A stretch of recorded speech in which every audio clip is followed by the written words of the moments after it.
Bonsoir à tous, je suis ravi de vous accueillir ce soir pour ce nouveau live startup sur la plateforme WeSeed. J'ai le plaisir d'accueillir ce soir dirigeants et experts techniques de la société Earthwake, actuellement en collecte sur la plateforme. Pour les non-habitués au webinaire WeSeed, en quelques mots, donc ce webinaire va se passer en deux parties. La première, un pitch de 15-20 minutes de dirigeants et experts de Earthwake, et à la suite duquel vous pourrez poser l'ensemble de vos questions et les dirigeants vous feront l'honneur de vous répondre. Pour cela, vous pouvez utiliser le petit onglet en bas de votre écran où il y a marqué Q et R et je vous invite à poser vos questions via cet onglet. Voilà. Messieurs, je vous laisse la main pour votre présentation et votre pitch et je vous retrouve tous les WeSeeders pour la séance de questions-réponses. Merci Bastien. Donc, je me présente, je suis François Danel, le directeur général d'Earthwake Entreprises et on est très heureux avec l'équipe de pouvoir répondre à vos questions, vous présenter notre projet et je vous propose qu'on commence tout de suite par se présenter les uns les autres. Donc, Jérôme, tu dis quelques mots sur toi? Ouais, donc Jérôme Dutoit, moi je suis expert technique et puis je suis aussi investisseur au niveau de Earthwake. Voilà, j'ai tout un tas d'activités, effectivement, entre autres dans ce type d'activité de Green Tech. Merci Jérôme. Christopher? Bonsoir, je suis Christopher Coste, donc je suis l'inventeur de la chrysalise, de la machine Earthwake, et je suis maintenant responsable de la recherche et développement, et je suis basé dans les Alpes-Maritimes, à Puget-Théniers. Merci Christopher. Stéphane? Bonsoir, Stéphane Pad. Donc moi je suis basé à Jonquière dans le Vaucluse et j'ai en charge le développement industriel de l'unité Chrysalis. Merci à vous, messieurs. Et donc, le fait qu'on ait rassemblé cette équipe technique pour mieux répondre à vos questions fait que pour tous ceux d'entre vous qui sont passionnés de techno, vous aurez les experts en face de vous pour vous répondre et apporter tous les éclairages que vous souhaiterez. Mais si certains ont des questions sur d'autres sujets, bien sûr qu'on y répondra également. Donc, je vais partager mon écran pour vous présenter quelques planches.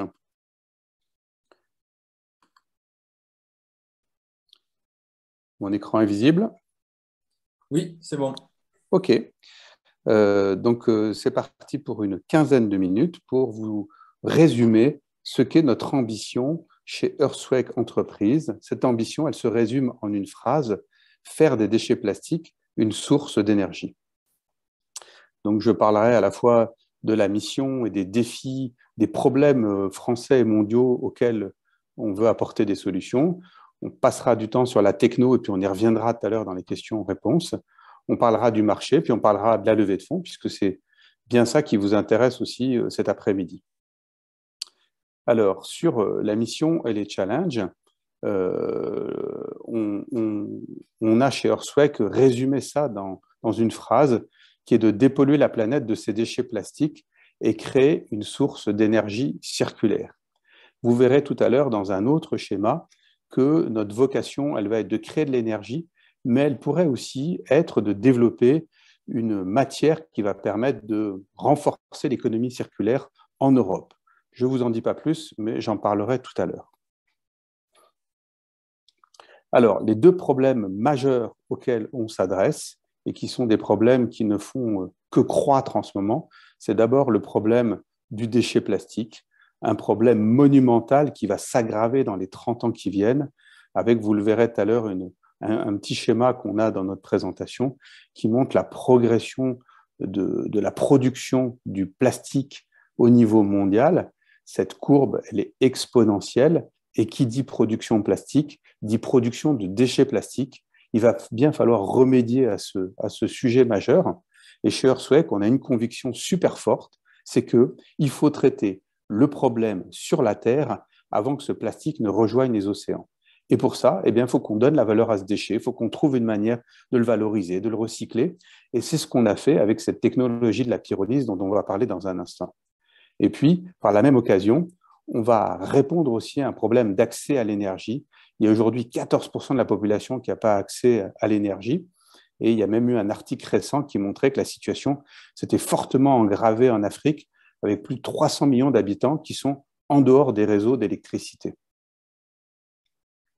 Alors, la technologie Earthquake, c'est une techno qu'on va dire, on a ressorti des cartons, et on n'est pas les seuls, vous allez voir qu'on n'est pas les seuls puisqu'on a de la concurrence, qui est la technologie de la pyrolyse, une technologie bien connue. L'autre jour, on en parlait avec quelques experts qui disaient même que la pyrolyse, elle date de milliers d'années, puisque le charbon de bois est fait en pratique avec une technologie sans oxygène. Et donc, on avait déjà utilisé cette technologie de la pyrolyse.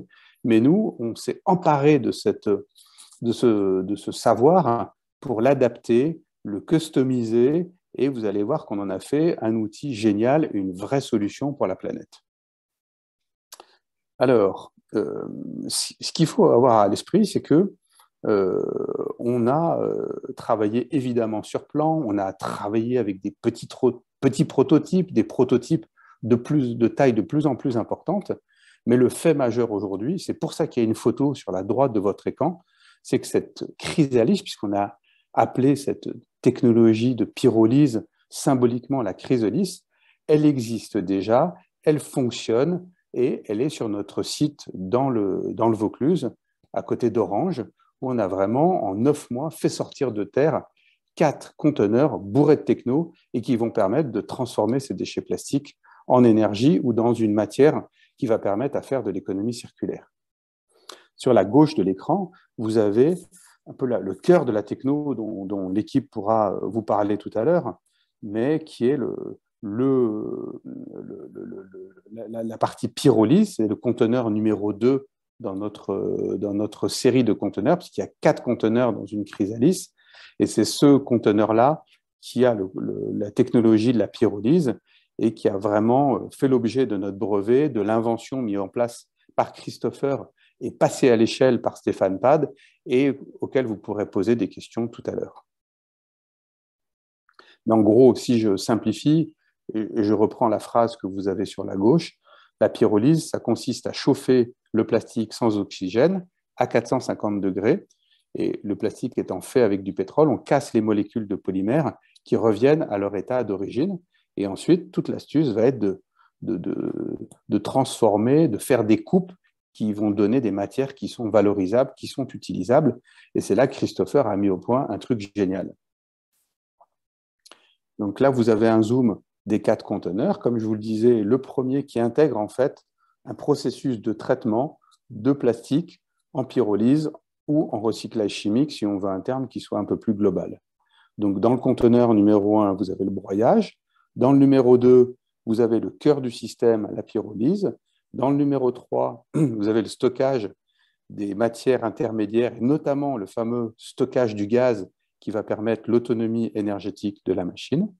Et puis enfin, dans le 4e conteneur, vous avez un processus de bonification du carburant et un processus également de distribution pour alimenter des groupes électrogènes, des camions ou des engins de chantier. La chrysalise qu'on a mis au point, qu'on a appelée la V300, pourquoi V300? Puisqu'elle est capable aujourd'hui de transformer 300 kg de déchets plastiques en 300 litres de carburant, dont 80% sont du gasoil utilisable. Et donc, les 4 avantages de cette chrysalise, c'est un des rendements, puisque avec 300 kg de déchets plastiques de type polyéthylène, polypropylène, on arrive à obtenir 300 litres de carburant. Elle est autonome en énergie puisqu'on récupère le gaz de pyrolyse. Elle est mobile et facilement installable puisqu'on l'a mis dans des conteneurs. On a eu quelques soucis à caser toute cette techno dans des conteneurs, mais on bénéficie aujourd'hui d'un équipement qui est facilement transportable et qui est facilement installable. Demain, on l'envoie en Côte d'Ivoire, on l'envoie en Angola, on l'envoie à La Réunion. Certes, il y aura le temps de transport, mais une fois que les camions ont installé les 4 conteneurs, en quelques jours, on peut avoir un dispositif qui fonctionne. Et enfin, un dernier avantage qui est assez important, c'est que dans la manière de produire ce carburant de synthèse, on va émettre beaucoup moins de gaz à effet de serre qu'avec du carburant qui est produit par l'industrie pétrochimique et avec des carburants fossiles.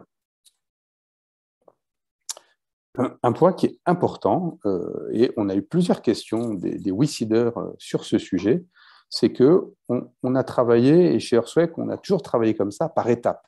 la première étape pour nous, elle a été de transformer ce déchet plastique dans un liquide, essentiellement du gasoil, qui est d'assez bonne qualité pour, en étant mélangé à du gasoil standard, être utilisable dans des moteurs. Ça, c'est la première utilisation qui nous a paru logique, qui nous a paru pertinente, notamment parce qu'on avait, avec Samuel Le Bihan, pas mal voyagé en Afrique et on avait vu l'utilisation possible de cette énergie diesel pour alimenter des groupes électrogènes. Mais une autre utilisation, un autre marché se dessine pour Earthquake Entreprises en Europe, qui est le marché de la pétrochimie, puisque l'huile de pyrolyse qu'on produit, le diesel qu'on produit, peut être également utilisable par la pétrochimie dans des vapocraqueurs pour refaire de l'éthylène, du propylène et ainsi refaire du plastique vierge. C'est ainsi qu'on peut distinguer deux marchés possibles pour notre entreprise. Un marché des pays du Sud, pour faire simple, qui va être du diesel, puisque pendant encore 30 ans, on va avoir besoin de groupes électrogènes dans ces pays, et un marché des pays du Nord, avec un liquide qui va être utilisable par la pétrochimie pour refaire du plastique vierge, et qui est fortement préconisé et recommandé par la Commission européenne. Donc, sur ces questions de marché, je vous en dis quelques mots, sont surtout développés les marchés qu'on a sur la partie gasoil. Donc, pour rester dans les 15 minutes, je vais être assez synthétique, mais en gros, et peut-être vous donner un ou deux exemples. On a aujourd'hui un premier client qui est une grande entreprise internationale et qui a acheté une machine pour des communautés locales dans un pays d'Amérique latine. On a un autre client qui est une association qui est financée par un fonds de développement et qui veut aider des pêcheurs à transformer leur nasse en plastique en Tunisie en du carburant pour faire fonctionner leur bateau de pêche.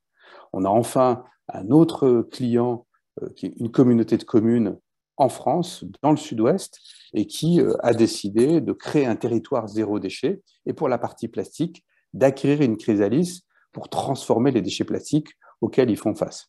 Bref, une série de potentiels de clients en France, dans les territoires insulaires et à l'international, tant sur la partie diesel que sur la partie utilisation pour la pétrochimie, parce qu'on peut aussi imaginer qu'une communauté de communes en France vende son liquide, son gasoil à la pétrochimie. On est en train d'organiser des circuits logistiques pour ça et qu'elle rentre complètement dans ces logiques de boucle circulaire, de valorisation du plastique préconisées par la Commission européenne. Sur la droite, on dit dans le titre de cette planche que le marché des plastiques est en forte croissance, des déchets plastiques est en forte croissance. Je vous parlais tout à l'heure de ce schéma. On voit que la production de plastique va fortement augmenter dans les années qui viennent, tirée par la croissance des pays en développement qui eux-mêmes sont confrontés à deux facteurs importants, le facteur démographique et le facteur de la croissance urbaine. Ces deux facteurs-là rendent assez inéluctable la progression du produit plastique et donc du déchet plastique. Et donc, ça sera une partie des marchés auxquels on va s'adresser chez Earthquake Entreprises. Mais sur la question de l'énergie, on voit actuellement une flambée de toutes les matières énergétiques et cette flambée des matières énergétiques va être assez intéressante pour les clients d'Earthquake Entreprises qui vont pouvoir bénéficier de cette valorisation croissante de l'énergie pour traiter la question du déchet plastique et en même temps avoir une rentabilité de leur équipement.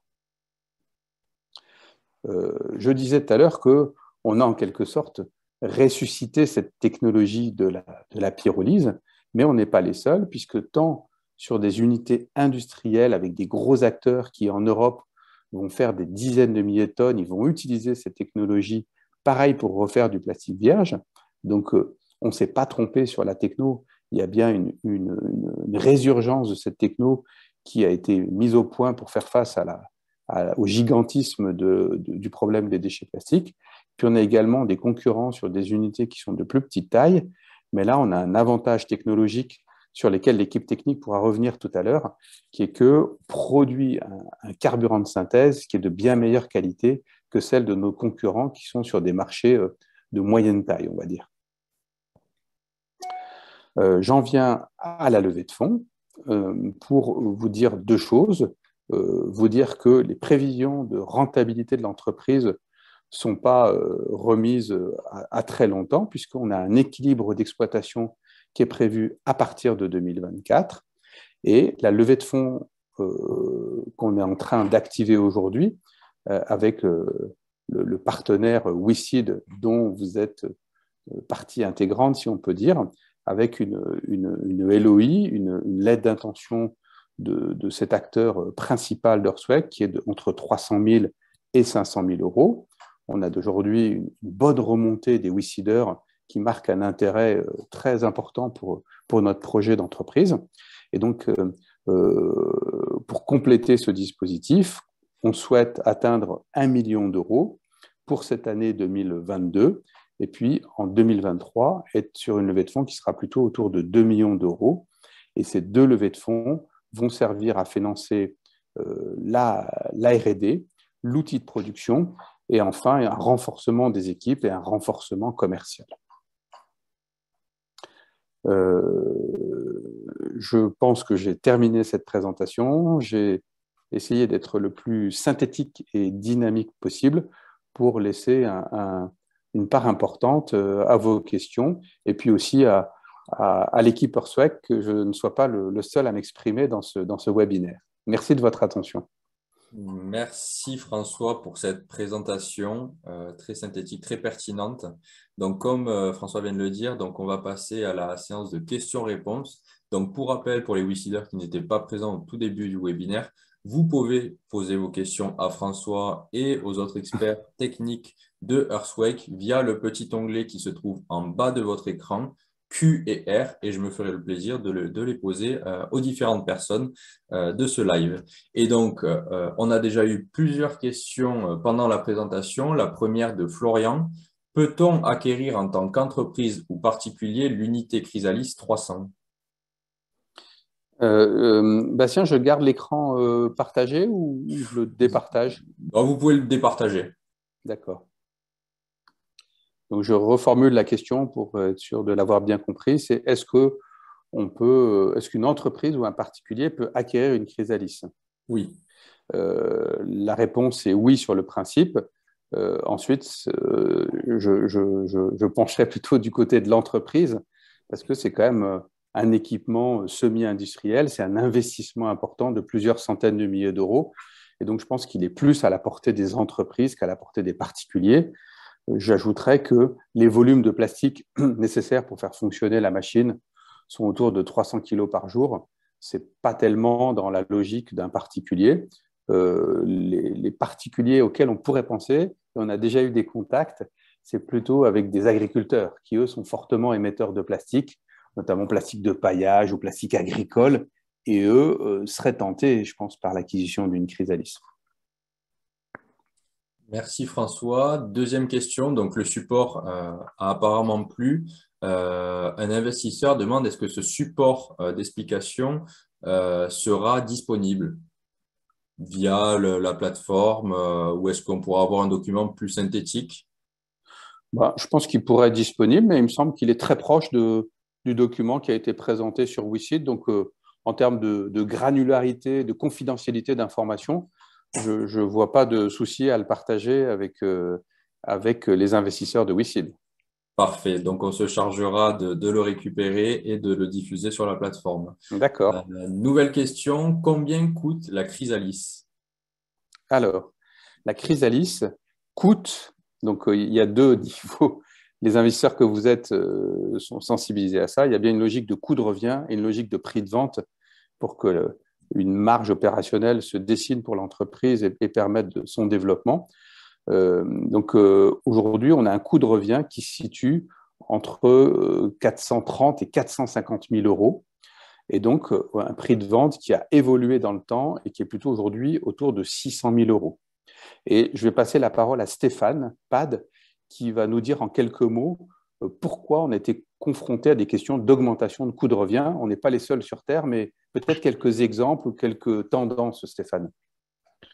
Oui, il y a deux raisons à l'évolution des coûts. La première qui est une raison technologique où on a fait évoluer certaines technos dans l'unité pour performer la machine. Et la deuxième qui est liée au contexte géopolitique mondiale, j'ai envie de dire, et qui nous impacte fortement aujourd'hui, à la fois sur les délais et à la fois sur les coûts des matières premières, tant pour l'inox que pour l'électronique, où on supporte de fortes hausses aujourd'hui au niveau des appros. Merci.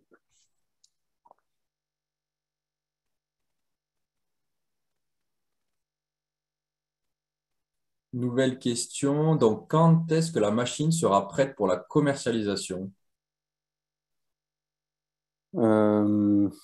Stéphane ou Jérôme, vous voulez répondre pour varier les interlocuteurs? Je dirais aujourd'hui, c'est une machine qui est déjà prête, qui est en cours de fin de qualification, qui est pratiquement qualifiée. Et d'ailleurs, les premiers exemplaires sont en fabrication pour nos clients, les clients dont a cité François tout à l'heure. Et donc, elle est commercialisable aujourd'hui. Après, il y a des délais de fabrication, mais c'est complètement commercialisable immédiatement, quoi. Tout à fait. Merci Jérôme. Une question du même investisseur. Est-ce qu'il y aura une possibilité d'adapter la technologie afin de pouvoir traiter le PVC et le PET? Christopher. Alors, pour l'instant, on ne peut ni traiter le PVC, ni traiter le PET. Le PVC donne du chlore et des composés très cancérigènes. Et le PET génère des acides qui ont tendance à boucher tout le système, donc la colonne de distillation, les condenseurs, etc. Donc, et dans tous les cas, même si on pouvait les passer, on n'en tirerait jamais un gasoil ou une essence. On pourrait à la limite imaginer dans le futur en faire un gaz, mais rien d'autre. Non, mais ce qu'on peut compléter par rapport à cette réponse, merci Christopher, c'est surtout que le PVC et le PET aujourd'hui, le PET, on sait le garder en PET et le recycler très bien. Et le PVC de même, on sait très bien le recycler. Donc ce serait un peu une ineptie de vouloir le transformer en énergie, puisqu'on sait le conserver dans son état. Je rajoute, j'enfonce le clou de ce que vient de dire Jérôme Dutoit. C'est vrai qu'aujourd'hui, en France, en tout cas, les filières de récupération du PET sont très bien organisées. La valeur du PET recyclé est très importante puisqu'il y a des obligations réglementaires qui obligent les metteurs en bouteille à utiliser des parts croissantes de PET recyclés. Et donc, le recyclage mécanique est plutôt la solution pour ce type de déchets plastiques. Merci à tous les trois. Est-ce qu'il y a un brevet qui est aujourd'hui déposé par Earthwake? Et est-ce qu'il est public? Alors, il y a un brevet qui est déposé et qui, de mon point de vue, est public. Et il y a deux autres sous-systèmes de la technologie Chrysalis qui sont en cours de brevet. Et ceux-là ne sont pas consultables puisque l'Office européen des brevets doit mener son instruction pour savoir si c'est brevetable ou non. Très bien. Dans le cas où il y a un additif au plastique, y a-t-il un risque d'émission toxique? Christopher, tu veux dire un mot sur cette partie-là? Alors, le seul additif qui est assez embêtant, c'est le brome dans tout ce qui est plastique d'électronique, donc plastique d'ordinateur, même de voiture. Ça, on peut le retrouver effectivement dans les gaz. Après, il n'est pas impossible d'installer des filtres et des systèmes de scrubber, etc., pour se débarrasser de ce brome. Après, pour les autres additifs, en règle générale, ils sont en trop petite quantité et sont détruits par la chaleur et sont transformés soit en gaz, soit en déchets carbonés au fond du réacteur. Merci Christopher. Alors, une question de Dom. Alors, je ne sais pas si je l'ai bien compris. Avez-vous cherché à réduire les déchets particules? Je pense que c'est sans fumée, parce qu'il y a marqué dans fumée. Avez-vous cherché à réduire les déchets particules sans fumée, du coup? Tu comprends la question, toi, Christopher? La seule chose que je comprends, c'est qu'on ne brûle pas le plastique tel quel, hein, ce n'est pas un four à plastique. Et d'autant qu'on réutilise le gaz qui est émis par la machine. Alors, c'est un gaz composé de méthane, hydrogène, propane, butane, etc. On passe toute la liste. Et on brûle ce gaz-là. Donc, les seules émissions qu'on a, c'est CO2, vapeur d'eau, et si le brûleur est mal réglé, quelques oxydes d'azote, mais ce qui est rare avec nos brûleurs. Voilà. Ouais, je pense que c'était ça la question. Donc, c'est Dom, l'investisseur, qui pose la question. Il pourra nous confirmer si Christopher a bien compris sa question et si ça y a répondu. Effectivement. La réaction de pyrolyse, elle est en milieu exogène. Donc, il n'y a pas du tout d'émission de fumée par rapport à la réaction de pyrolyse. Merci beaucoup. Une question de Désiré. Quel est le temps de transformation de 300 kg de déchets en 300 litres de carburant? Déjà, est-ce que un kilo de déchets fait 1 litre de carburant? Alors Stéphane, est-ce que tu peux répondre à ces questions, s'il te plaît? Oui, alors le temps de transformation, en tout cas, on va parler en temps de chargement du réacteur, il est de 40 kH. Donc, ce qu'il faut savoir, c'est que au démarrage de l'unité, on a à peu près entre 60 et 75 minutes avant de pouvoir commencer à sortir les premiers carburants, qui correspond au temps de montée en température du réacteur et aux premières vaporisations du plastique du réacteur vers la colonne. Ensuite, on a le chargement continu qui est d'environ 40 kH. Et au niveau des rendements, on est sur un rendement de 65% gasoil, 15% essence, 15% gaz. Merci Stéphane. Une question de Zineb. Nous sommes une société marocaine, grande consommateur d'électricité et gasoil. Est-ce qu'on peut demander une proposition? Est-ce qu'il y a des fonds aussi pour le Maroc? Alors, je vous propose peut-être de poser votre question sur le forum WICID et peut-être que François et les experts pourront directement vous recontacter si l'idée, c'est d'avoir une proposition commerciale, bien sûr. Oui, on ne va pas faire ça en public, mais la question c'est Zineb, c'est ça? C'est ça. Ouais, elle est intéressante et elle est symptomatique de ce que je disais tout à l'heure sur les pays en développement, y compris les pays du pourtour méditerranéen où il y a beaucoup, beaucoup de déchets plastiques, des problèmes d'accès à l'énergie, y compris souvent dans des pays d'ailleurs qui sont eux-mêmes, comme en Algérie, producteurs de pétrole, et où on arrive à la fois à dépolluer, à apporter de l'énergie et à créer des emplois. Donc, volontiers pour échanger avec Zineb et c'est certain, je suis certain qu'il y a une pertinence sur le marché marocain en tout cas. Merci François. Une question de Christian. Quel doit être le niveau de propreté de la matière première avant broyage? Et j'imagine qu'on pourrait rajouter quelle est la qualité du carburant au bout de la chaîne? Alors ça, c'est une question très intéressante. Jérôme ou Stéphane ou Christopher, ou les trois d'ailleurs, parce que chacun peut y répondre avec son angle spécifique, je pense. Stéphane, tu peux peut-être commencer. Je commence, ouais. Ouais. Alors, il est certain que on peut accepter un certain niveau de pollution, on va dire, du plastique avant broyage. Je vais prendre un exemple qu'on a traité dernièrement. On a passé du paillage maraîcher. Donc, en fait, c'est de la bâche qui est étalée dans les champs pour protéger les semis, les plantations. Il y avait un peu de terre dedans. Donc, c'est toujours pareil. Si à un moment donné, on a plus de terre que de plastique, ça perd tout son sens. Maintenant, si on a un peu de pollution de terre, ça passe dans le broyeur. Le seul résultat, c'est que ça va augmenter le déchet carboné. Plus il y aura de terre, plus il y aura de déchets carbonés en fond de réacteur. Et donc, plus ça aura un impact sur le rendement. Ceci étant, il ne faut pas oublier que c'est un broyeur à couteau. Donc, tout ce qui va être cailloux, métal, etc., ça ne va pas bien passer. Donc, l'opérateur qui introduit le plastique dans le broyeur doit être vigilant sur ce qu'il y introduit, quoi. Voilà. Christopher, peut-être un autre angle de vue. Tu as traité pas mal de types de déchets plastiques. Tu pourrais donner, je trouve que, parce que quand on pense déchets plastiques, on pense souvent aussi à la mer, à la pollution des océans. Et je trouve que le test qu'on avait fait avec les nasses de pêche de Kerkena est super intéressant à partager avec les investisseurs. Oui, on avait testé des plastiques qui avaient passé un certain temps dans la mer. À part les petits coquillages et une senteur d'iode, ça n'a pas dérangé beaucoup la pyrolyse. Le chlorure de sodium, calcium ou magnésium qui peut rentrer dedans ne réagit pas dans la pyrolyse, donc ce n'est pas un problème. Après, ce qu'il peut y avoir comme autre déchets, c'est des plastiques très colorés ou autres. Il est sûr qu'un plastique très propre, translucide, donnera un meilleur rendement qu'un plastique qui est de suite vert fluo avec des bisounours dessus. Mais dans tous les cas, en sortie carburant, ce sera à peu près la même qualité. De toute façon, après, on a une unité de stabilisation qui règle tous les problèmes. Mais je m'appesantis un peu sur cette question parce qu'elle est hyper importante et ce n'est pas pour rien qu'on voit ressurgir cette technologie de la pyrolyse en complément de ce qui existe en recyclage mécanique. Parce qu'en recyclage mécanique, il faut vraiment que le plastique soit très homogène, qu'il soit très propre et qu'il soit très sec. Et nous, sur ces 3 critères de la propreté, de l'humidité et de l'homogénéité, on a des tolérances.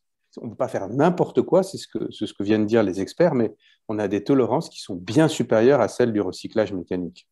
Oui, concernant l'homogénéité, François, en effet, on est capable de passer dans le broyeur et donc du coup, ça va être mélangé dans la trémie tampon avant d'être introduit dans le réacteur.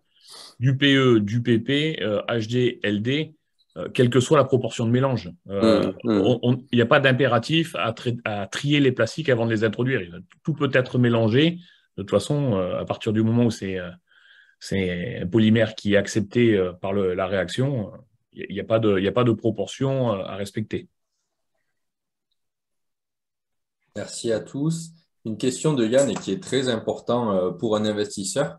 Est-ce que des groupes pétroliers ont montré un intérêt pour un achat ou une acquisition de la technologie? Et je pense qu'on peut étendre ça au-delà des groupes pétroliers, mais c'est vrai que c'est assez important pour un investisseur en capital risque, certes d'investir, mais d'avoir une visibilité sur sa sortie. Oui, alors les groupes pétroliers en tant que tels n'ont pas investi dans le projet. Mais on peut dire qu'on a des échanges avec le groupe Total Energy. On peut dire qu'on a des échanges avec un autre groupe de la pétrochimie internationale, un des majors mondiaux, qui est intéressé par notre diesel ou notre carburant de synthèse pour la pétrochimie. Et notre premier client, SBM Offshore, est un acteur important du monde de la pétrochimie. Il n'a pas investi directement dans l'entreprise, mais il a une relation forte avec Earthquake Entreprise et peut-être qu'un jour il pourra investir, mais en tout cas, il y a une sorte de caution assez forte de ces grands acteurs du monde pétrolier et de la pétrochimie pour notre technologie. Je ne sais pas si Jérôme, tu veux ajouter un point là-dessus ou si d'autres parmi vous veulent compléter ma réponse. Non, je crois que c'est un signe fort que notre premier client, d'ailleurs, soit dans ce monde-là. Voilà, il y a un vrai intérêt de leur part et ils nous observent de près, c'est sûr. Merci. Une question de Issa. En tant que nouvelle invention, est-ce qu'il sera difficile de la manipuler ou de l'entretenir? Bon, la seconde question, c'était qu'est-ce que devient le plastique après la transformation? Je pense qu'on l'a déjà évoqué, mais bon, vous pouvez rapidement y répondre également. Non, mais sur la question de l'utilisation, là maintenant, c'est une question super intéressante. Et là, c'est très bien qu'on soit avec nos 3 experts parce qu'ils vont pouvoir vous donner des illustrations très concrètes et des informations précises sur ce sujet.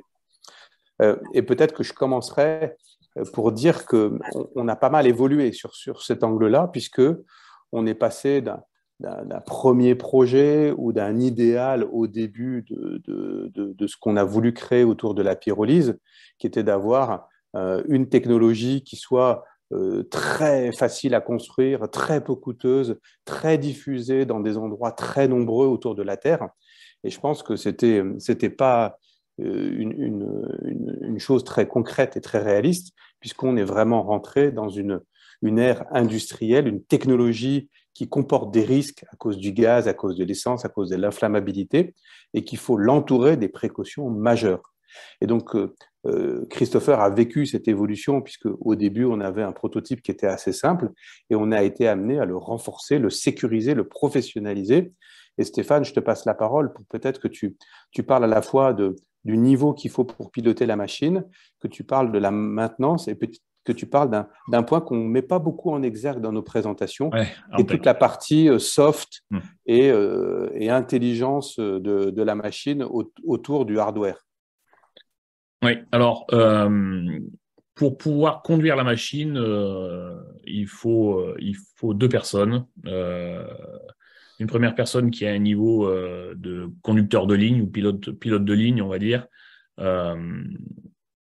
qui maîtrise la maintenance de premier niveau et qui assimile le procédé de la machine pour pouvoir comprendre comment elle fonctionne et ce qui s'y passe. La deuxième personne aura plutôt une fonction de manutentionnaire voilà, c'est la personne qui chargera le broyeur, qui fera les manutentions de de matières premières qui pourra aider à opérer sur les opérations de nettoyage.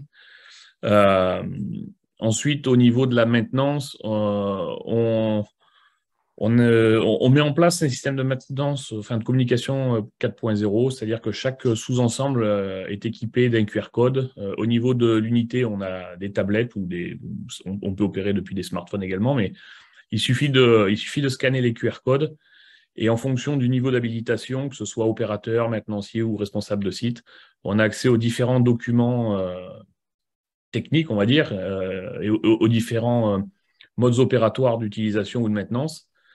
Ce qui fait qu'on dynamise et on fluidifie les opérations de ce côté-là. Et on permet également un échange entre le client et Arswec grâce à cette technique et au fait que la machine soit connectée en 4G pour pouvoir faire du retour d'informations, de la mise à jour à distance. Voilà. Je ne sais pas si tu veux rajouter quelque chose, Jérôme, de ce côté-là. Ouais, je dirais on a toujours eu cette volonté qui était de simplifier la maintenance, qu'elle soit le plus light possible.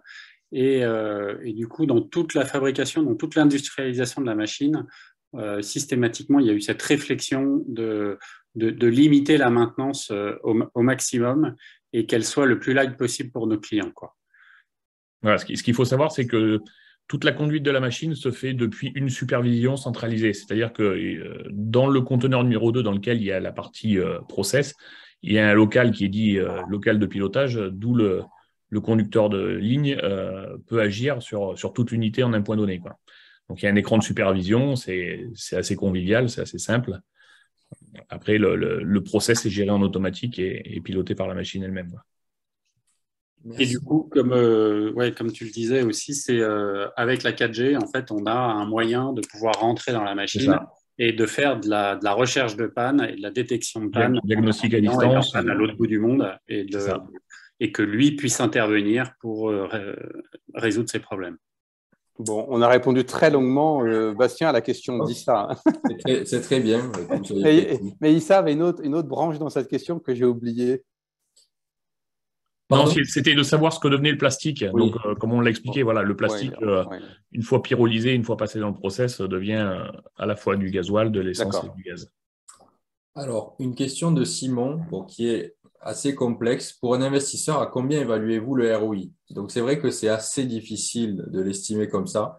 Je pense que vous pouvez y répondre peut-être en évoquant la concurrence. Est-ce qu'il y a des structures où il y a eu des transactions sur des structures qui proposaient une technologie similaire, voire quasi similaire à la vôtre? Qui ferait passer la valorisation aujourd'hui d'Arswec de X à X fois 5 fois 6. C'est ça. J'avoue que j'ai du mal à répondre à cette question, mais ce que je sais, c'est qu'il y a quand même un vrai engouement pour les technologies qui essayent de trouver des solutions sur le déchet plastique. Je pense que la plus belle levée de fonds dont on a entendu parler récemment, c'est celle de Carbios, un système qui va avec des mécanismes j'oublie le terme, mais chimiquement, va dégrader le PET pour le faire revenir à son état d'origine et refaire du PET vierge. Et donc, ils ont fait une levée de 100 millions d'euros. C'était une boîte qui était toute petite il y a encore 4 ou 5 ans. Donc, moi, c'est un peu ce référent que j'ai en tête aujourd'hui. Jérôme, tu vois d'autres acteurs dans ce domaine-là qui seraient intéressants à prendre comme point de repère? Non, mais ce qu'on voit, c'est qu'il y a un grand engouement en fait, pour la machine, qu'on est énormément contacté et sollicité. Donc, on voit que c'est un vrai problème d'actualité très fort. Et ça c'est des signes qui sont très marquants, quoi. Merci beaucoup. Une question de Pierre, donc sur la concurrence. Est-ce que vos concurrents sont aussi avancés que vous, d'un point de vue R&D, technique ou autre?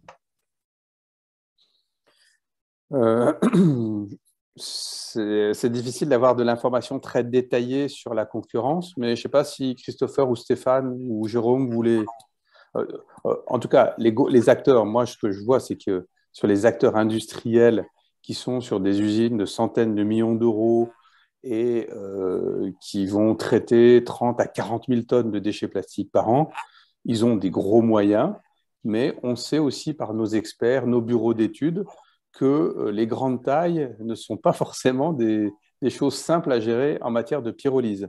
Donc nous, on est peut-être sur des volumes de taille moyenne, mais on a une capacité à maîtriser cette taille moyenne qui est, c'est peut-être prétentieux de dire ça, et je ne sais pas si c'est exact, mais on a peut-être plus de chances de bien maîtriser notre processus que des énormes unités industrielles. Alors ces unités industrielles, elles sont en cours de construction, notamment sur le territoire français.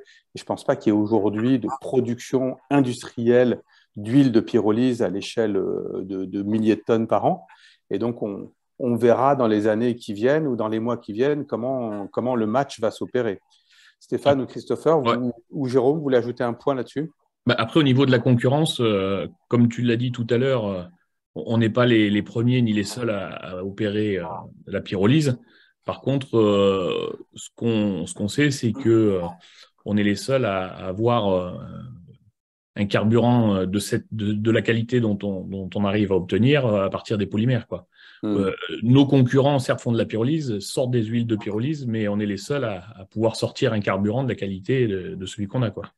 D'accord. Et peut-être que c'est l'occasion que, Christopher, tu dises deux mots, puisqu'on n'a pas peu parlé un peu de l'origine du projet, de nos premiers prototypes, et peut-être que ça intéresserait les investisseurs que tu décrives, c'est quand même toi qui a inventé cette techno Earthquake, tu décrives un peu le truc original que tu as trouvé et qui fait qu'on a cette bonne qualité à la base. Alors, ce qu'on obtenait au départ sur les premiers modèles, c'est un peu ce qu'obtiennent nos concurrents. C'est pour ça. Et c'est une huile assez brute. Alors qu'on appelle brute, elle est très chargée en wax, ce qu'on appelle. C'est un composé assez lourd qui a tendance à figer à température ambiante, qu'on ne peut pas injecter comme ça dans un moteur, et encore moins un moteur HDI de voiture. Et tout le travail que j'ai fait toutes ces années, c'est pour supprimer cette part de wax, qui en fait n'était que du plastique à peine pyrolysé et du gasoil pas encore fait. Et donc, c'est là qu'intervient donc le système de colonne de distillation. Et aujourd'hui, on arrive à sortir donc un gasoil qui reste léger, et donc qui ne gèle pas à 40 degrés, quoi, ni à 20 degrés, une essence et un gaz. Et en plus de ça, on a rajouté un système de stabilisation du carburant, puisqu'il y en a certains qui arrivent à sortir une fraction de gasoil, alors en passant par une seconde étape de la pyrolyse, qui est, ils font de la pyrolyse d'abord, une huile, puis ensuite une distillation sous vide. Et nous, on fait ça en une seule fois, et le gasoil qui sort reste quand même très instable, même si souvent, ils ne mettent pas les rapports d'analyse, j'ai remarqué, pour ne pas se mouiller. Et c'est là que notre système de stabilisation intervient pour... alors, on n'est pas parfait, on n'arrive pas parfaitement aux normes, mais on s'en rapproche tellement qu'il suffit d'additiver le gasoil qu'on obtient ou de le mélanger avec du gasoil issu du commerce standard pour obtenir un gasoil parfaitement aux normes. Merci. Merci beaucoup. Concernant la réglementation et les normes, justement, est-ce qu'il y a des normes au niveau des États, normes de sécurité, qualité du fossile? Et au-delà de ça, est-ce que ce type de carburant produit par la machine, est-ce que vous pensez qu'il y aura des taxes comme il y a sur le diesel traditionnel? Mais alors, deux choses. Sur les normes, il y a une seule norme pour produire du diesel en France aujourd'hui qui correspond à un certain nombre de paramètres et on y est ou on n'y est pas. Et donc, si on y est, ce qui est notre cas quand on mélange avec un pourcentage de 10 à 15% de diesel de chrysalis avec du diesel standard, on atteint cette norme. Et atteignant cette norme, eh ben, on n'a pas de souci, on peut faire fonctionner un camion, un tracteur et un véhicule qui fonctionne avec du gasoil. C'est la première réponse. Sur la question fiscale, là, il y a deux sous-réponses. La première réponse, c'est que dans l'état de la réglementation aujourd'hui, la probabilité qu'on soit amené à collecter et supporter cette fameuse TICPE dont on parle tous les jours dans la presse, elle est assez forte, puisque le carburant alternatif de synthèse qu'on produit à partir du plastique n'est pas reconnu comme un carburant de type bio bénéficiant d'une fiscalité favorable dédiée. Donc, ma deuxième sous-réponse à cette question, c'est qu'il nous faut entreprendre un travail d'influence, de lobbying auprès du gouvernement et peut-être de la Commission européenne, avec peut-être d'autres acteurs de la profession, pour faire en sorte que ce carburant alternatif ne soit pas exempté à 100% de taxes, mais qu'il puisse bénéficier d'un système de taxation comme on en a sur le biocarburant, qui est aujourd'hui mélangé à 15-10% dans toutes les pompes. Quand on va faire le plein de notre voiture, il y a déjà 10% de biocarburant. On pourrait imaginer 7%. demain 7%, mais demain, ça va être 10% très rapidement, et qu'on puisse mélanger avec du carburant de plastique qui, lui aussi, bénéficie d'une fiscalité favorable. Mais pour répondre honnêtement, à date, on va avoir du mal à échapper à ce mécanisme de taxation. Voilà, juste par rapport à la norme en fait, des carburants qu'on sort, c'est qu'aujourd'hui, on sait que quand on les mélange à 10-15% avec du diesel standard, on n'a aucun souci par rapport à la norme. Maintenant, ce n'est pas pour ça qu'on ne peut pas aller plus loin. On est en train de faire des essais pour monter à 40, voire 50% de diesel de pyrolyse. Et puis, on sait très bien aussi qu'aujourd'hui, notre diesel mis même pur dans des groupes électrogènes, c'est-à-dire dans des moteurs plus standards, plus classiques, qui ne soient pas forcément HDI ou avec des technologies récentes, ça fonctionne aussi très bien. On est en train de faire des essais, notamment avec un fournisseur de groupes électrogènes pour pouvoir faire de l'électricité derrière, notamment pour des pays émergents, ou sur lequel on met 100% en fait de diesel de pyrolyse. Donc là, et pour l'instant, ça fonctionne très bien. On n'est pas encore complètement au bout de tous les essais, notamment en endurance, mais il y a de grandes chances que ça fonctionne.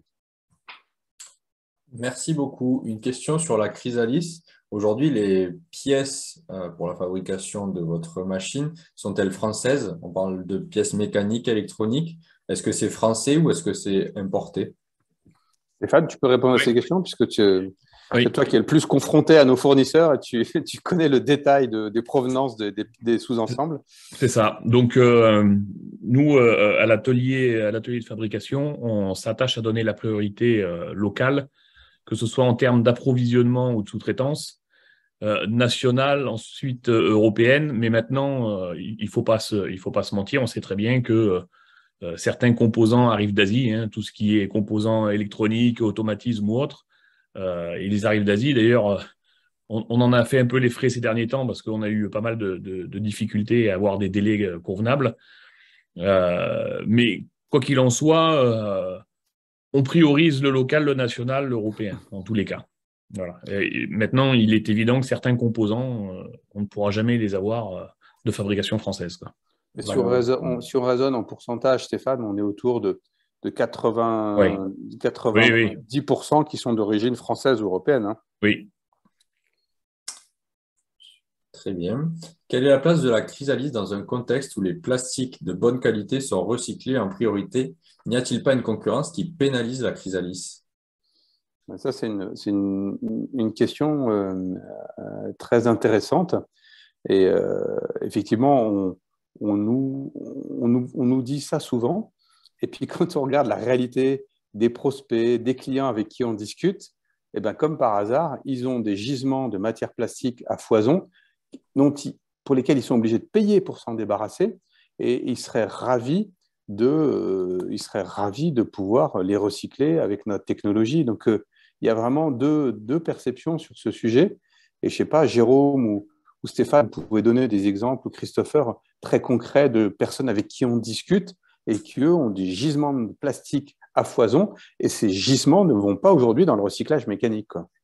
Non, on échange pas mal avec des prospects industriels qui ont des volumes post-industriels de plastique assez conséquents, hein, de l'intercalaire de palette, du cerclage, de la housse, de la palette elle-même plastique, de l'IBC ou autre. Et en effet, alors eux font un tri de leurs déchets par catégorie pour pouvoir les conditionner, mais quoi qu'il en soit, aujourd'hui, ça leur coûte de les évacuer pour les faire enfouir ou pour les faire incinérer. Donc, il y a réel intérêt pour eux à utiliser leur propre gisement de plastique, à ce qu'il ne leur coûte pas en élimination et à récupérer derrière un carburant ou une électricité en interne. Merci Stéphane. Une question, est-ce que la chrysalise peut fonctionner en continu? On a eu plusieurs questions, on a eu plusieurs fois cette même question. Est-ce que la chrysalise peut fonctionner en continu? Très intéressant. Donc, Alors, ouais, en tout cas, les investisseurs ont bien compris la thématique technique de cette soirée-là. C'est génial. donc, on va dire que la chrysalise fonctionne aujourd'hui en semi-continu. C'est-à-dire que au démarrage de l'unité, on fait un premier chargement manuel, on va dire type batch, c'est-à-dire qu'on charge le réacteur avec du plastique broyé ou non broyé, ou prédécoupé en tout cas, pour avoir une charge de démarrage. Et c'est ce que je disais tout à l'heure, le premier temps de cycle va durer une heure, on va simplifier, on va dire une heure, avant d'avoir les premières émissions de gaz dans la colonne. Et ensuite, c'est le chargement continu qui va prendre le relais. Donc, c'est un système qui vient alimenter en continu le réacteur avec du plastique préfondu, avec un régime d'environ 40 kWh. Et ensuite, on peut tourner 2 heures, 3 heures, 5 heures, 10 heures. Ce qui est certain, c'est qu'on ne peut pas tourner 24 heures sur 24, puisqu'il faut laisser un cycle de refroidissement pour pouvoir évacuer les chars qui restent accumulés en fond de réacteur. Ça, c'est la réponse à date. Mais, oui, mais comme voilà. la question j'allais laisser Jérôme rebondir. Donc, changeons d'interlocuteur, mais on s'est posé la même question que nos amis investisseurs et du coup, on essaie d'y apporter une réponse. Vas-y, Jérôme, et Christopher, peut-être. Justement, on est en train de développer une nouvelle version aussi de la chrysalise qui va permettre de traiter 900 kg de plastique jour, mais toujours sur une journée de travail, pas forcément du continu. Donc, en continu, c'est beaucoup plus élevé. Et l'intérêt, c'est de pouvoir récupérer en fait ces chars aussi, donc le résidu qui est de l'ordre de 5%, de pouvoir le récupérer aussi en continu avec un réacteur qui soit en fonctionnement, ce qui n'est pas le cas aujourd'hui sur une chrysalise V300. Donc là, on pourra faire du réel continu. Même si c'est que du 5%, il faut quand même pouvoir arrêter de temps en temps la machine actuelle pour pouvoir les récupérer. Oui et non, parce que on pourra aussi, dans l'idée, c'est aussi de ce chargement continu et un déchargement continu, parce que pour le moment, on va faire tomber les carbones dans un récipient, mais rien ne nous empêche de faire après une vis sans fin pour faire sortir le carbone. Et à ce moment-là, on pourra tourner H24 pendant je ne sais pas combien de temps. Mais après, il faut pouvoir fournir. C'est le but aussi de la V900 qui fera tout à fait. C'est ça. Exactement. D'où la V900, ouais. On reçoit énormément de questions d'investisseurs qui sont, je pense, de potentiels clients pour installer des chrysalises à Madagascar, au Liban, au Maroc. Je pense que pour toutes ces personnes-là, vous pouvez contacter, je pense, Earthwake directement via leur site. Ils ont un formulaire de contact. Sinon, vous pouvez aussi écrire au support WICID et on vous mettra bien sûr en relation directe avec les personnes concernées chez Earthwake. En tout cas, on répond à tout le monde et on se fait fort de répondre à tous. Et c'est vrai qu'on a beaucoup de demandes d'Afrique, d'Asie, du Moyen-Orient, avec souvent beaucoup d'individus qui adorent l'invention et qui voient tellement de plastique autour d'eux qu'ils rêvent de pouvoir acquérir cette machine. Mais il y a aussi des partenaires de type communauté locale ou industrie dans les pays émergents et qui peuvent être des clients pour Earthwake. Vous avez en partie répondu à ces questions, mais quel type de plastique sont acceptés pour la chrysalise? Que deviennent les éléments qui ne sont pas transformés en gasoil, comme les encres des emballages ou les vernis? J'élargis la question à y a-t-il des déchets ultimes? Et j'ai vu une question qui, il me semble, parler de carbone bleu, mais peut-être que je me trompe. En tout cas, quels sont les déchets ultimes? Voilà. D'accord. Je ne sais pas s'il y a du bleu ou pas du bleu, mais en tout cas, Christopher, tu peux peut-être dire 2 mots sur cette question? Alors effectivement, tout ce qui n'est pas... alors on passe polyéthylène, polypropylène, que ce soit polyéthylène HD, LD, LLD, etc. Tout ce qui n'est pas pyrolysable, alors il peut y avoir des encres, des métaux dans les encres, il peut y avoir des résidus métalliques ou autres. Tout ça, ça reste au fond du réacteur et ça crée un déchet ultime. Alors c'est un déchet composé soit de carbone, il peut y avoir des traces de métal, de matière minérale. Donc ça représente, on disait, à peu près 5% dans les pires des cas. Et tout ça, c'est un déchet ultime. Alors pour le moment, voilà. C'est un déchet. Vas-y, Stéphane. Non, vas-y, Stéphane. Il y a une orientation pour ce déchet ultime qui avait été déjà étudiée. qui était de le mettre comme complément sur les sous-couches d'enrobés de route.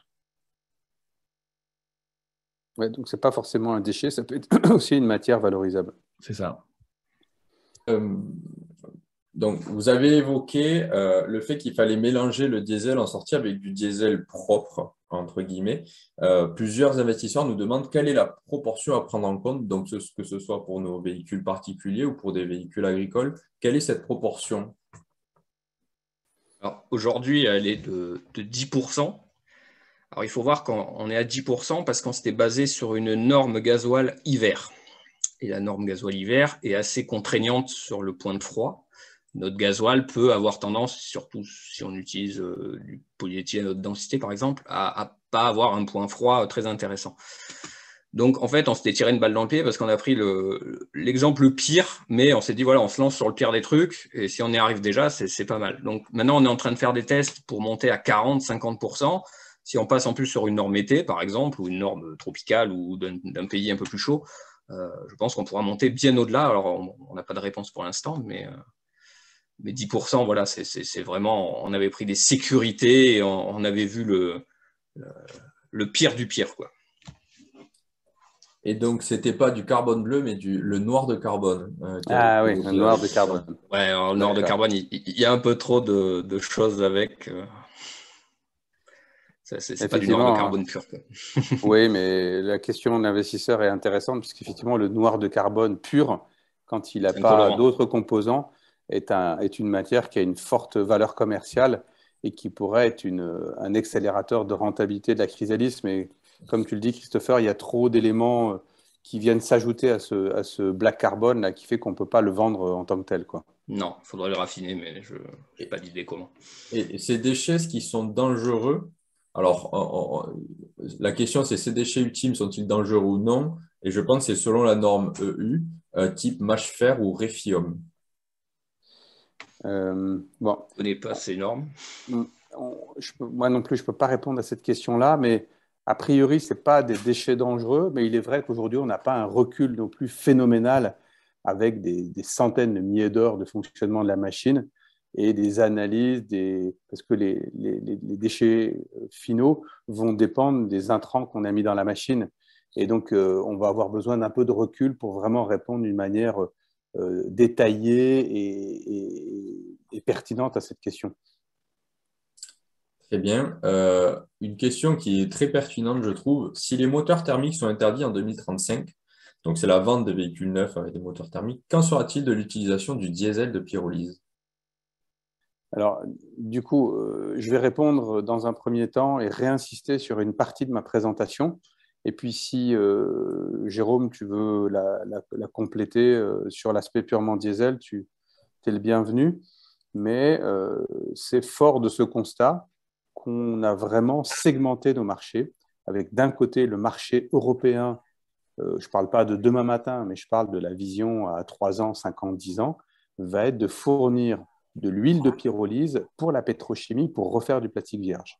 Et donc, on pourrait nous dire, oui, mais il y a déjà des acteurs industriels qui sont sur ces territoires-là et sur ce segment de marché, mais le besoin de la pétrochimie va être tel dans les années qui viennent. Quand je dis pétrochimie, c'est de matières chimiques produites à partir de plastique recyclé. Et quand ils pourront avoir la traçabilité de ce sujet-là, eh ben, ils pourront s'en vanter auprès de leur circuit de distribution et auprès du consommateur final. Et donc, il y a un vrai marché qui se dessine pour du diesel destiné à la pétrochimie pour refaire du plastique vierge.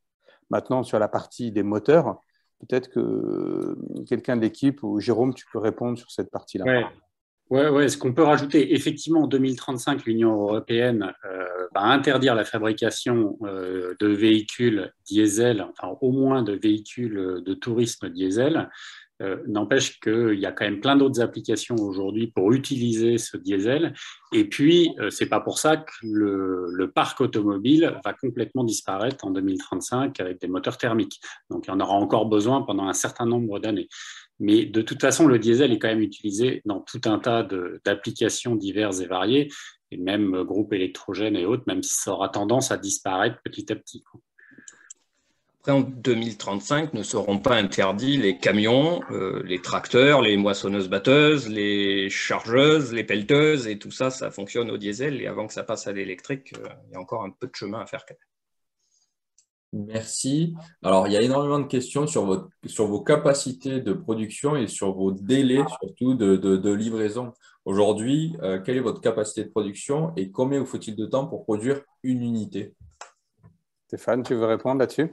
Oui, alors capacité de production, dans les locaux dans lesquels on est installé, on envisage une capacité de 8 à 10 unités par an. En ce qui concerne les délais, c'est assez compliqué de répondre avec précision aujourd'hui.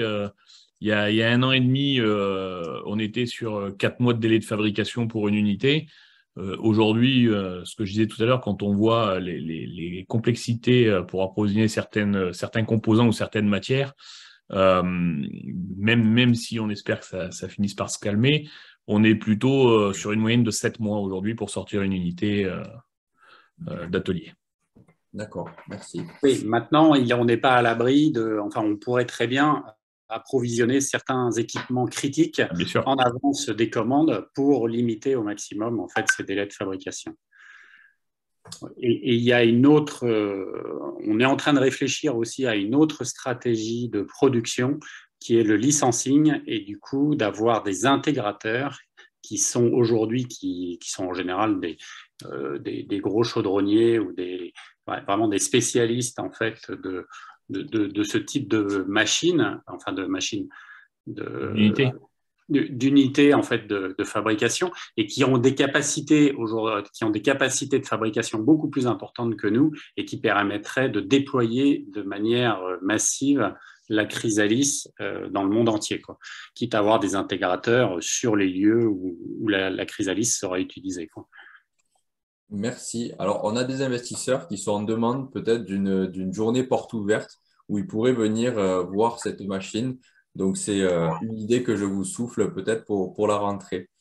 Ok, bon, on a quelques idées là-dessus, donc on en reparlera à la communauté. Sur votre prévisionnel, sur le budget, le business plan, donc une question, vos budgets prévisionnels d'investissement sont-ils réalistes? Comment comptez-vous gérer votre croissance prévisionnelle entre 2023 et 2024? Ben, on a fait un travail d'équipe avec l'équipe technique, les financiers, les gens qui nous accompagnent dans cette levée de fonds. Et on a essayé d'être le plus réaliste, de coller le plus possible. Et on a beaucoup travaillé notamment avec Stéphane et Jérôme qui connaissent bien le secteur industriel pour dimensionner la progression de l'outil technique. Et moi, je crois à nos chiffres et je crois au réalisme de ce qu'on a fait. Jérôme ou Stéphane, vous pouvez peut-être dire un peu comment on a travaillé et pourquoi ce plan vous paraît adossé à la réalité et à votre expérience. J'y vais, tu vas. Ouais, vas-y, Stéphane. Ouais. Bah, oui, on a quand même fait une étude de faisabilité, de capacité à absorber les unités de déploiement et d'investissement en corrélation avec tout ça. Et comme le dit François, on croit en ce qu'on a bâti pour pouvoir atteindre les objectifs qu'on s'est fixés, quoi. Après, on a quand même un retour d'expérience en matière de développement industriel et de mise en place de procédés de fabrication sur lesquels on s'appuie et qui sont cohérents avec ce qu'on veut mettre en place, quoi. On peut dire juste pour peut-être quand même parce que on a quelquefois dans notre présentation, on insiste sur le début de notre histoire, mais les nouvelles ressources qui sont rentrées dans l'équipe, je pense à Jérôme Dutoit et à Stéphane Pad, c'est des gens qui ont 20 à 30 ans d'expérience dans le domaine industriel, qui ont fabriqué des équipements industriels, des équipements militaires et qui ont toute cette historique pour pouvoir crédibiliser le business plan qu'on a fait, y compris sur cette dimension industrielle. Voilà, et puis notre réflexion sur le licensing va vraiment dans ce sens-là pour pouvoir démultiplier la fabrication de la chrysalise. C'est vraiment toute une réflexion qu'on est en train de mener, qu'on a déjà bien avancée et qui est vraiment où on vend une licence à chaque unité vendue. Une question de plusieurs investisseurs. Au final, la transformation en énergie revient à émettre du CO2 fossile. Serait-il possible d'aller vers l'hydrogène et du carbone solide stable et stockable?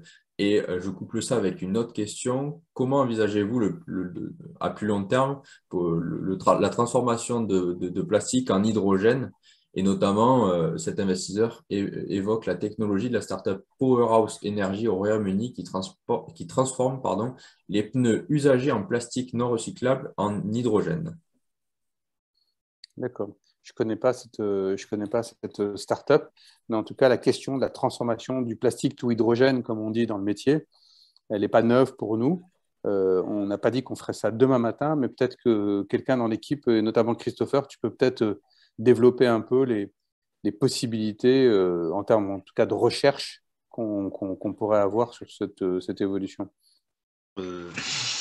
C'est clair que ce n'est pas pour demain matin. Après, les plastiques sont des hydrocarbones, donc si on arrive à récupérer le carbone sous forme carbone solide et non pas à en faire du CO2 par reformage pour faire de l'hydrogène, ce ne serait pas très intéressant. Mais il est tout à fait possible de récupérer de l'hydrogène. Maintenant, quelle direction on va prendre pour y arriver, c'est pas encore, je ne sais pas encore. Merci.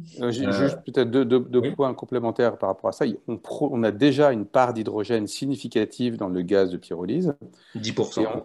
Ouais, 10%. Et on sait, par des partenaires avec qui on travaille, on réfléchit, qu'il y a déjà des projets, même en France, ce n'est pas qu'au Royaume-Uni, de transformation du plastique en hydrogène.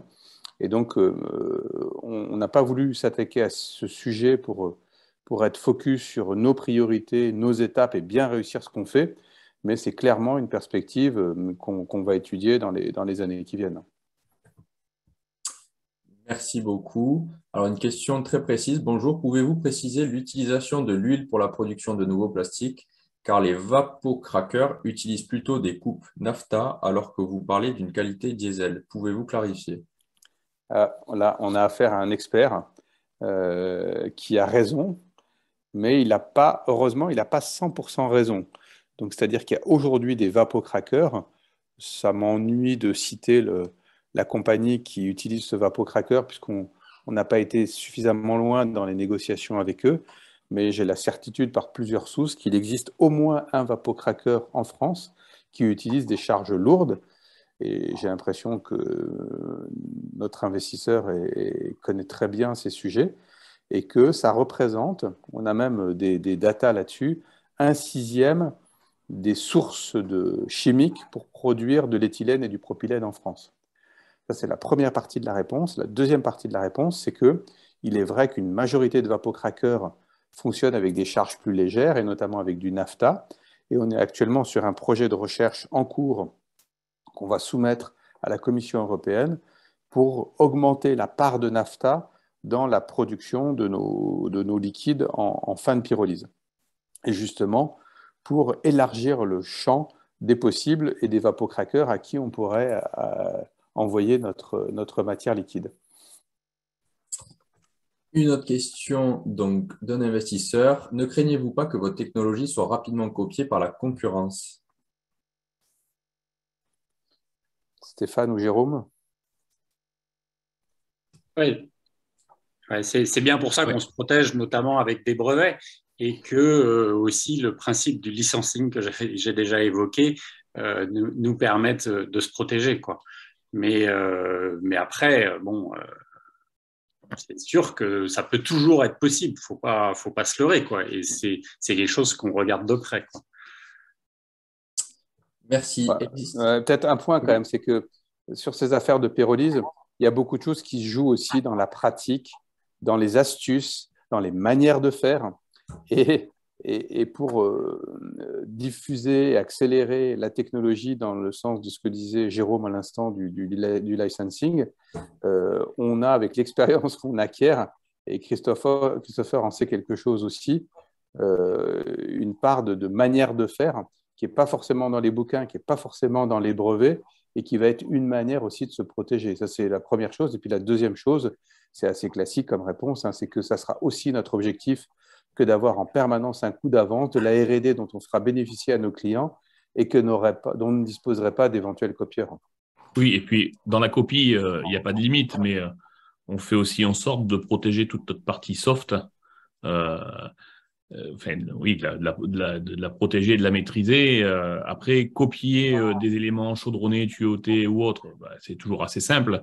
Maintenant, d'avoir un programme qui soit complètement maîtrisé pour obtenir les résultats qu'on obtient aujourd'hui, ça sera déjà un peu plus compliqué, quoi. Merci. Est-ce que la chrysalide peut accepter du déchet plastique déjà broyé 2 à 5 mm? Est-ce qu'elle peut aussi accepter du plastique un peu contaminé par de la nourriture, par exemple? Est-ce que la qualité du carburant en sera affectée? Bah, du plastique déjà broyé, bien sûr, dans la mesure où ça reste du PE ou du PP. Dans tous les cas, on le broie. Donc, ça, il n'y a pas de souci. Et au niveau de la contamination, je reviens sur ce qu'on a dit tout à l'heure. Dans une proportion raisonnable et dans la mesure où c'est pas une pollution métallique, minérale, enfin, oui, minérale, il y a pas de problème en soi. Oui, j'ai déjà passé des déchets qui contenaient du bois, des vieux restes de nourriture qui sentaient Voilà. le cadavre. Il faut savoir que la Purely se fait à 450 degrés en moyenne, voilà, voire plus. Donc, dans tous les cas, voilà. Alors, s'il y a des déchets humides, ben, on va avoir un peu d'eau qui sort à la sortie avec l'essence, mais ça se décante et c'est pas un problème. Puis après, ben, la charge carbonée, elle reste sous forme de carbone au fond du réacteur. Donc ça fait baisser un peu le rendement. C'est sûr, si vous mettez 10% de nourriture avec le plastique, ben, vous aurez un rendement moins bon et un peu plus d'eau à la sortie et plus de carbone. Voilà. Merci. Alors, je rassure les investisseurs, ce webinaire est bien sûr enregistré et vous pourrez le revisionner dès que nous enverrons une communication donc, à tous les investisseurs intéressés par Earthwake via la plateforme. Et il sera disponible également sur la chaîne WeSeed. Donc, Earthwake vous répond en direct. On va prendre les toutes dernières questions parce que ça fait 1h15, donc on est en webinaire. Jusqu'à combien pourrait baisser votre coût de revient si vous vendiez plusieurs centaines de chrysalides par an? Je ne sais pas si vous avez fait cette projection. Mais on a quelqu'un dans l'équipe qui adore répondre à cette question. J'ai nommé Jérôme Dutoit. C'est sympa. C'est quelque chose qui est très délicat à répondre. Oui. Parce que, tout ça, ça dépend bien sûr du nombre de machines, mais c'est clair que ça va baisser fortement, quoi. Et alors en plus, si on le fait fabriquer dans des pays où la main-d'œuvre est moins chère, ben, c'est sûr qu'on va aussi gagner. Donc en fait, il y a plein de facteurs qui rentrent en compte dans un prix de revient. Donc là, c'est très délicat. Pas répondre comme ça. C'est très délicat de donner un ordre d'idée, même un pourcentage. On peut pas le faire comme ça, mais ça peut aller très loin, quoi. Est-ce que pour des raisons de coût, Earthwake accepterait de ne vendre que quelques sous-ensembles, mais pas la totalité de la ligne? Alors, le problème, il est simple, c'est que l'unité, c'est un ensemble en elle-même. Si on enlève des éléments ou des modules, on n'aura plus un fonctionnement optimal de l'unité. Après, on a quand même un exemple en cours où on a adapté une unité pour un client qui possédait déjà certains éléments qui sont assez simples à désintégrer, on va dire, de l'unité, qui est le broyeur et qui sont plutôt les cuves de distribution de carburant. Donc, ces éléments-là, on a su les soustraire à l'unité et faire des modules adaptés. Maintenant, on ne saura pas en enlever beaucoup plus, sinon la machine ne tourne plus, quoi. Ce qu'il faut quand même savoir, c'est que voilà, toutes les parties brevetées qui composent l'essentiel de la machine ne peuvent pas être dissociées, quoi. Merci Stéphane. Une question sur les frais annexes liés aux normes françaises sur ICPE. Ont-ils été chiffrés lors de la création d'une station, bac de rétention, dalle béton, citerne annexe? Oui, alors tout ce qui est lié à la réglementation, là on parle de la réglementation ICPE, mais on va aussi parler de la réglementation conformité machine. Dans la conception de l'unité, on a toujours pris ces éléments en compte pour faire les choix et le design de l'unité. Dans tous les cas, elle est conçue pour pouvoir répondre à ces normes. Voilà. Merci beaucoup.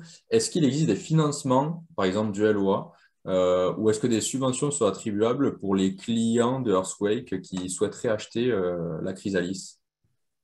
Alors, du point de vue des clients privés, j'ai du mal à répondre. En revanche, du côté des investissements publics, il est possible qu'il y ait du soutien, par exemple pour une communauté de communes, du soutien de la région ou du soutien de l'Union européenne.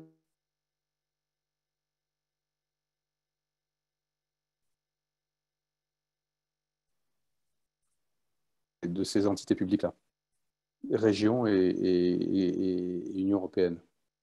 Je crois qu'on a eu un petit trou où on ne vous a plus entendu. Ouais, François. j'ai vu connexion instable. Non, je disais que les communautés de communes vont pouvoir aller chercher du financement auprès de la région ou auprès de l'Union européenne. D'accord. On va peut-être finir par cette question et donc j'invite l'ensemble des WeSeeders qui n'ont pas eu les réponses à leurs questions à poser vos questions donc, à François, Christopher, Stéphane, Jérôme via le forum WeSeed. Ils se feront bien sûr un plaisir de vous répondre. Peut-être que la dernière question, qui est peut-être pas la plus facile, pourquoi ce nom Earthquake?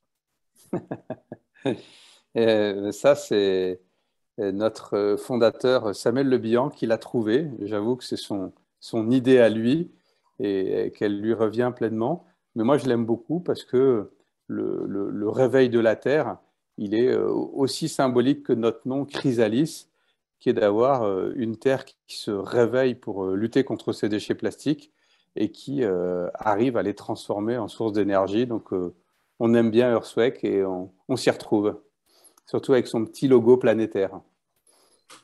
Très bien. Merci beaucoup, François. Merci à tous les WeSeeders qui ont assisté à ce webinaire. Merci à Christopher, merci Stéphane, merci Jérôme.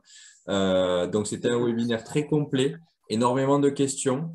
Sachez que ce webinaire a été enregistré et donc il sera disponible dès demain ou après-demain sur la plateforme WeSeed et également sur la chaîne WeSeed YouTube.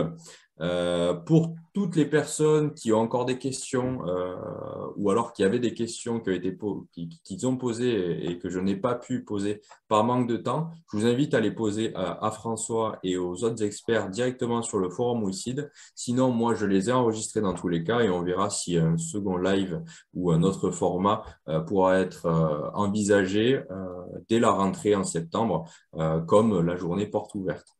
Merci à tous, je vous passe une bonne soirée. Je vous souhaite une bonne soirée. Je vous passe une bonne soirée. Merci à tous. Merci à tous. Messieurs, dames, les investisseurs. Au revoir. Merci, au revoir.